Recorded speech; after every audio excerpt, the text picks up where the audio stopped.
One of the big questions is, what is money? For practical purposes, it exists in a series of heterogeneous databases, very different databases. Do you believe in crypto? Digital currency may be an answer. It is a highly speculative asset. I do own Bitcoin. There is no second best. Welcome to the Crypto Curious podcast. Every Wednesday, we dive into the dynamic world of cryptocurrency. If you're new to crypto, we recommend starting with our early episodes where we break down the basics and give you a solid foundation to understand the crypto world. And for the Crypto Curious, the seasoned addict or the industry insider, we're here to help you unpack the latest digital news. What's news this week? Well, Ethereum's macro moment, how Tom Lee from BitMine is turning it into a treasury powerhouse. Also, debanking. Is this still a problem despite an executive order promise from Donald Trump? But first off this week, we're diving into the world of crypto crime investigations and how it works. Some stories you may have heard about, but ones you probably haven't heard. And we're doing this with a very special co-host joining myself and Blake this week. That's right, Trace. We have Jonno Newman, a senior investigator at TRM Labs, and is leading efforts across the Australia-Pacific region, helping law enforcement, exchanges, and DeFi protocols leverage blockchain intelligence to disrupt financial crime and make the crypto ecosystem a safer, more legitimate space. But before TRM Labs, he worked at Kraken as a senior investigator and trainer and spent 13 years with the South Australian Police in cybercrime. He's also a father of two and the author of a children's book that details the absurdity of crypto Twitter into a bedtime story, which is incredible to read, John. I love the illustrations, and thanks so much for joining us today. Oh, thank you. Thank you so much for having me. It's great to be here. Yeah, we did enjoy that book that you sent across over to Blake, and a few of the Bamboo team have got that into the hands of their kids who have really enjoyed that book. So thanks for passing that one on, Jonno. Oh, that's great. Great. It's in safe hands there, and time to corrupt that next generation and make more crypto dollars. Absolutely. So maybe before we get into some stories and how you got into TRM Labs, tell us, how did you actually get into crypto in general? Yeah, great question. So first, I actually avoided crypto. So when I started to specialize in cybercrime within the police, there's a fair bit involved in that, and cryptocurrency is naturally part of that cybercrime ecosystem. I tried to read about cryptocurrency, but was overwhelmed by it. Like the first time you try and read a white paper and try and understand what that actually means and how that applies in the real world was intimidating. I'll say intimidating. I put it off for a long, long time. And then came a time where I actually had to learn about it. It was a core part of our business. And so for me, the way to learn was to actually get involved in it. So I signed up to an exchange in Australia. I bought cryptocurrency. I created a wallet on my phone and transferred between the exchange and the software wallet and back the other way, and then looked at what those transactions looked like on the blockchain once I knew what had actually taken place. And I found that a great way to learn. This was probably 2019 and sort of bit of a good bull market, crypto Twitter sort of in its absolute element at the time. And so I started looking at crypto Twitter as far as, it started off as research and then just got sucked down that rabbit hole, became a degen. And I'm fortunate that my brother is into crypto as well. So it became that thing on green days, we just get a little like GM to each other or something crypto Twitter slang. And that was a pivotal moment. That turned from something that intimidated to like, I just fell in love with it. And now my whole career is built around cryptocurrency, which is an awesome opportunity. Can I ask though, you're saying back then, so was it because you were in the police force and your job made you become aware? Is that what you're saying?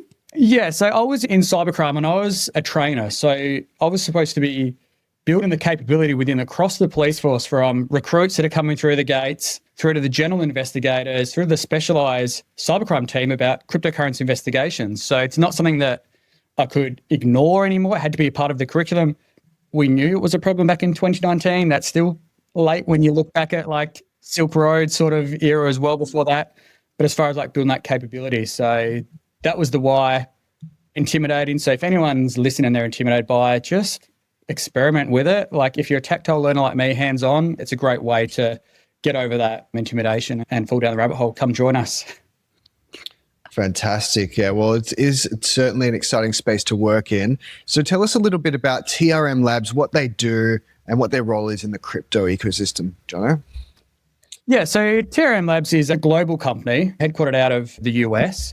And really, it focuses on building a safer financial system for billions of people. And so the way that we do that is with cryptocurrency and making sure that cryptocurrency ecosystem is safe. So using blockchain intelligence to help law enforcement, to help governments, and then your crypto businesses as well. You've got exchanges and DeFi protocols that want to be able to use crypto for good and don't want sanctioned funds coming through them or hacked funds going through their services. They want to remain legitimate. So that's what we're here to help with. So who are some of your clients and what kind of problems are they coming to you with? Yeah, great question. Can't name them by name, but if you think like some of the biggest exchanges in crypto, some of the biggest DeFi protocols, and then law enforcement, even national security agencies around the world. Wow. So for law enforcement, it's where does that blockchain intelligence and crypto part fit in that whole crime, and how can they leverage that as far as disrupting crime networks and with massive issues with scams and that sort of side and investment fraud. And then you've got sanctioned entities like North Korea and DPRK, how they conduct hacks and exploits. Crypto is their favorite way basically to get financing. And so it is very, very varied. So it's that protection side. And then for the regulatory compliance side, for those exchanges, so how do they stay compliant? How do they detect risk? How can they prevent and make sure that the exchanges are being used for the right purposes, the people that we want crypto in the hands of and not the illicit actors? No, that's so important. So you must have some incredible stories that you see in the underbelly of that, in that subsection of an industry of crypto. What are some highlights or some headlines that have jumped out at you that you might like to share with our listeners? Yeah, great question. When you look at the illicit side of crypto, it's less than 1%. And that's something that is really key and I'm personally passionate about. I get stuck working that 1%.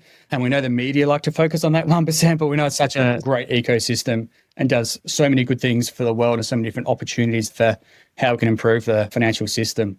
One thing that I can speak about that is now public is it was an operation called Operation Taipan, which was something I worked with Victoria Police on. And we've got an insights piece and a video about it, a very short video. But basically this was triggered by AusTrack. They identified a big spike in Melbourne ATMs and the amount of cash that was being deposited in them was unusual. And so that triggered an investigation. Victoria Police did a lot of work on that, identified that it related to Chinese organised money laundering. And what they were doing is they had acquired some dormant bank accounts and they were literally walking around Melbourne CBD with bags full of cash, going to ATMs and just depositing them $50 at a time, just emptying bags of cash.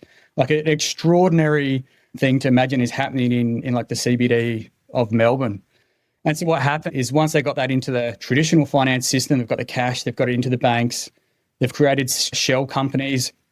And then was the part where I got involved is those shell companies opened up accounts at cryptocurrency exchanges. And so then it moved from that physical cash of those $50 notes into traditional finance, into the crypto ecosystem. And so I was brought in to help with that part of the investigation.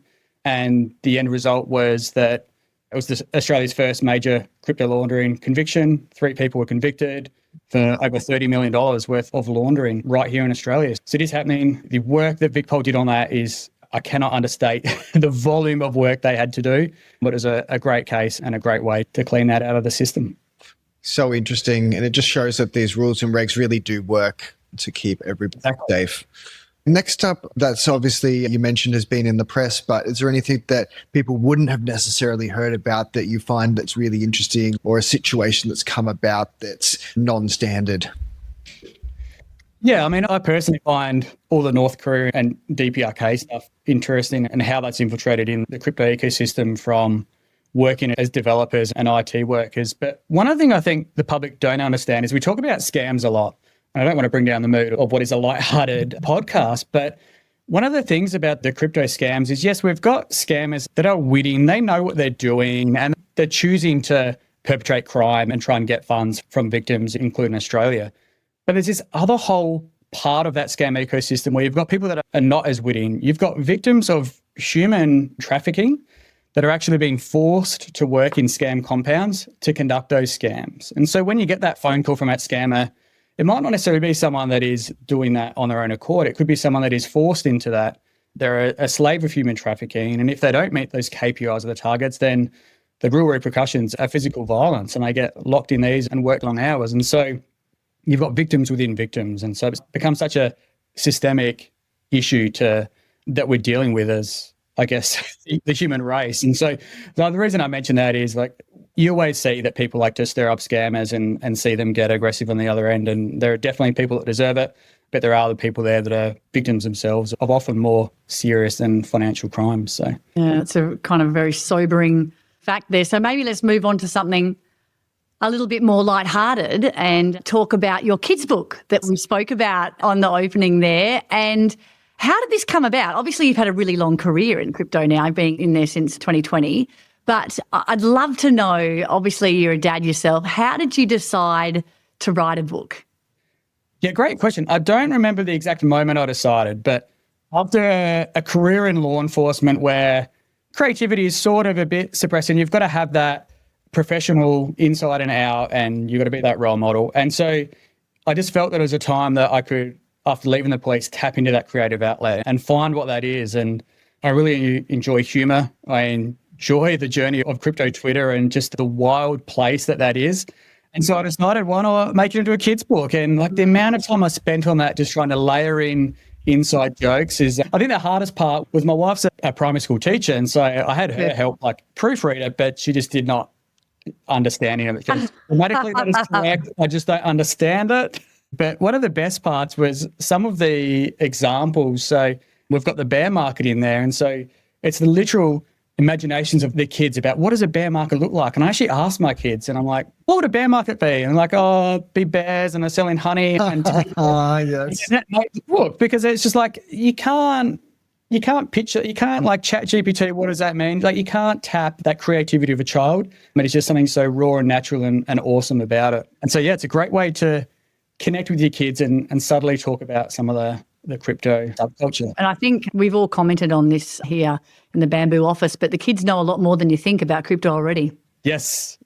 Last year we had Elf on the Shelf, and for those that can see, I have a large Bitcoin behind me, and Elf on the Shelf crashed that Bitcoin last year, and it was $100,000 unicycle, and they got that reference, and so that was a proud moment for me. Oh, I love it. That's awesome. Yeah, well, we'll leave some info for everyone to check that one out in our show notes. And we're going to be posting some content about the book on our social media. So please check that out and pick a copy up for yourselves. Yeah, absolutely. But look, thanks, Jonno, for letting us put you in the hot seat there. It's been awesome having you part of the show. But look, the show's not over, folks. Let's move in now to our first story of the week. And we're peeling back the layers now on why Ethereum isn't just catching Wall Street's eye, it's becoming the new treasury darling. And Fundstrat, I love this name, Fundstrat co-founder Tom Lee is becoming the new Ethereum bull. We've been saying this for years on the podcast, that we've got the Bitcoin bull in Michael Saylor and we need an Ethereum bull. And that's starting to become Tom Lee. He's got some bold targets that now include BitMine's massive ETH accumulation. Blake, is he going over the top here? Is this a little bit audacious, what he's talking about at the moment? Well, I think it's about time we got someone really rallying up the markets and getting everyone excited about this innovative technology that Ethereum is. Now, we all know that Craig was with the podcast for 3.5 years. He joined at the top and has been banging on about Ethereum. This whole time, he's now left the podcast. And as soon as that happens, of course, Ethereum starts breaking up to reasonable levels. So yeah, exciting one here. I think a lot longer to go if this trend could go on for another 6 or 12 months, I believe. Jonno, what do you reckon, mate? Yeah, so Craig was the bottom signal. I think that's what I'm hearing from there. I think crypto is just fascinating, right? 2 months ago, the memes were circulating around about how Ether was at, it was 1.5 or 2K, the same as it was back in 2022. And so it's all like, oh, there's no value, there's no change. 2 months on and we're talking about what does this look like? The rise has caught me by surprise. There's certainly opportunities there with BlackRock and those getting involved. I think the key will be what happens with real world assets and tokenization. Does that fall into the Ethereum ecosystem? And if so, then that's certainly going to help things. So Tom Lee's firm now has 1% of the Ethereum supply. It's 317,000 Ethereum, $5 billion, and he's calling for 30,000 USD Ethereum. which we'd all love to see and make him obviously incredibly rich and have Fundstrat as a very valuable company. But now we're seeing a bunch of these other firms come out and say they're going to acquire as much Bitcoin, as much Ethereum as they can. So Vitalik has come out with this one, Trace, right? Vitalik, the founder of Ethereum. Yeah. He's not as excited about this though, is he, Blake? No, he had some concerns that obviously a lot of these Ethereum treasury companies, which are companies that buy Ethereum and then list on the stock exchange, they start to use leverage in order to generate additional returns for their shareholders beyond just the value of the underlying asset, beyond the Ethereum that they hold. And this can obviously go really well, but on the flip side, it creates additional risks that could cause issues within the ecosystem. And I think Vitalik says he supports them, but just be careful about leverage in the system. I think a mental note as well, Vitalik just clicked over in the last couple of days back to being on the billionaires list as well, with Ethereum hitting the numbers that it did. So there you go. Time to hit up. Happy day. Yeah, Vitalik. Happy All right, day. next up. Yeah, next up, let's move along, folks. And debanking, we've spoken about this quite a number of times on the podcast also, but let's dig a little bit deeper with this one. Crypto firms are getting shut out of banking, and whether it's last week's executive order from President Donald Trump is actually making a difference or not, Blake. Yeah, that's right. So Donald Trump has come out and said that banning crypto companies from having bank accounts is going to be an offense moving forward, which has historically been a big challenge for crypto businesses to get banking, but also individuals. So it could be the case that the tides are changing here, but my suspicion is that the banks are still going to be anti-competitive towards crypto companies because it eats up their market share essentially. So Jonno, what do you reckon about this one, debanking and crypto? Yeah, it's interesting. It's been a problem for a long time. I would think it's changing with financial institution interest and Genius Act and all those sort of things that are passing. But personally, from someone that runs a very small business online, I sell my book online and I sell like some hats and some Bitcoin shoes and those sort of things. And one of the things I want to do is I want to accept payments in cryptocurrency. But as someone that has started a new business, so the business structure is less than 12 months old, my business banking account is less than 12 months old, I'm too scared to pull that trigger and to accept crypto payments because I'm worried that'll then flow into my business banking account and risk getting debanked. And then you got to open up a business account at another bank. And one of the things you've got to disclose is, have you ever been debanked? They use different language, but have you been debanked before? And so I wonder if other people and other small businesses are experiencing that. Maybe that's inhibiting us from really adopting cryptocurrency payments locally and abroad. For sure. Definitely causing a lot of issues, and just generally advise that if you are doing transactions, not to put the words crypto and Bitcoin and in your transaction description or even in your business name, because that's a surefire way to be debanked. So hopefully the tides are changing, but I'm cautiously optimistic with this one.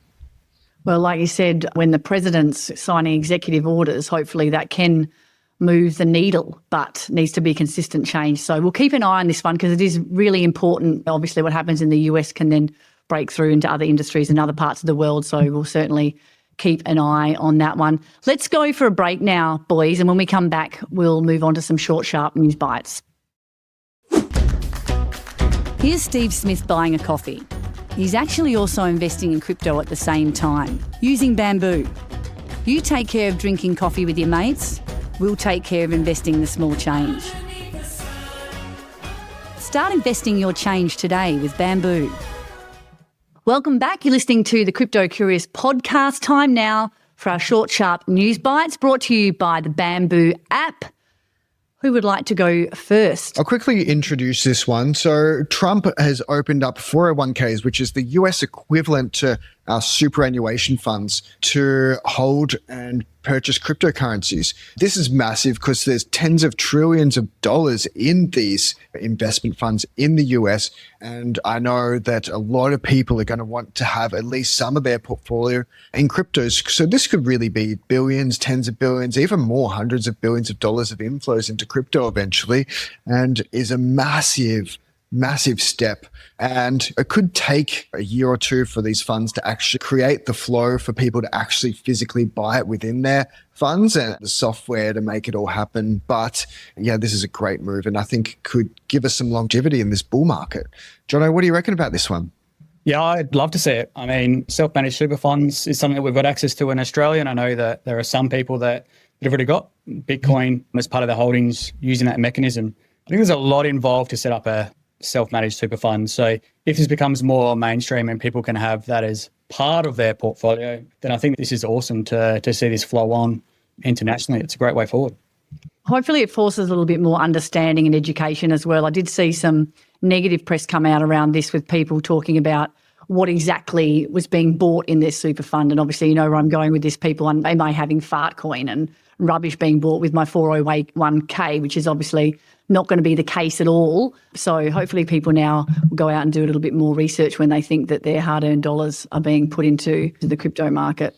So we've got Bitcoin are kidnapped every week.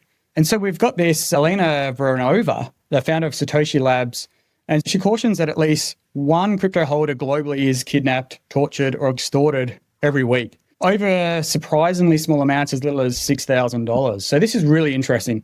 It is definitely something that has been around for a long time. That number is alarming. If you think 52 a year is probably higher than that I was aware of. This sort of attack has been around for a while. It used to be called the $5 wrench attack, because basically you could hold someone hostage with a $5 wrench and force them to give up their seed phrase or their password or whatever it is to access their cryptocurrency. With current inflation, it's probably a $12.80 wrench attack these days, but it's a real thing, and we need to be careful of, I think, what we're disclosing online as far as portfolio holdings and our connection to cryptocurrency. We know there are data breaches, and some hardware companies have had data breaches, so information around addresses and persons' details are out there. So we just need to...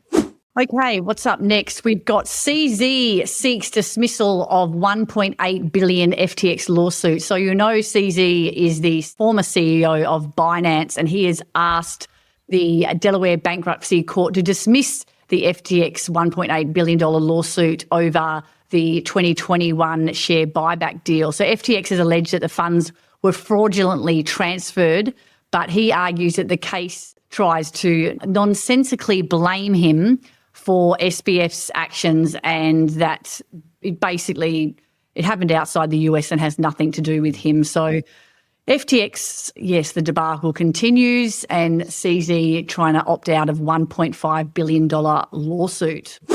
All right, next up, World Liberty Eyes, $1.5 billion public treasury for the WLFI tokens. Now, this is the Trump family-linked project that is now building a bunch of different crypto businesses, and they're wanting to basically do a MicroStrategy-like structure where they a treasury of their own token, it seems. Now, this seems a little bit Ponzi-esque, but yeah, I wouldn't put it past the organization. So one to watch out for. All right, last story here. Jonno, do you want to get this one? Yeah, sure. We've got Do Kwon is actually set to change his plea in the US fraud case. So really interesting. The founder of TRM Labs, or co-founder, previously decided to plead not guilty over fraud charges, over $40 billion worth in the Terra ecosystem. And expected to change his plea to guilty after a Manhattan federal court hearing next week. So that's really interesting. The ripple effects across the crypto community when this went under was definitely felt, and is when we're talking about FTX in the story beforehand, it's a blast from the past and some darker days. Yeah, for sure. All right, we might finish up on that note, Jonno, but we really appreciate you coming on the show today, telling us about your incredible children's book and TRM Labs. So yeah, thanks for joining us today, Jonno.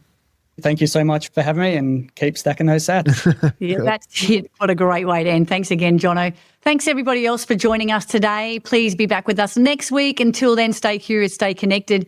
You can do that by joining our Crypto Curious Facebook group or Instagram page. We have a weekly Crypto Curious newsletter that keeps you up to date. There's also a subscribe button where if you're listening to us right now, you can get the podcast every week. If you're looking to dollar cost average into the crypto market, have a look at the Bamboo app. You can do so with a code CURIOUS, which will get you $10 of free Bitcoin. There's a link in the show notes below. We'll also put a link in the show notes below for all the things Jonno spoke about today, including his book and his website where you can get all that merch he spoke about, maybe even that little bit of information on Taipan that we spoke about earlier as well. So please check out the show notes below. Thanks for joining us. Bye for now. Bye, guys. Yeah.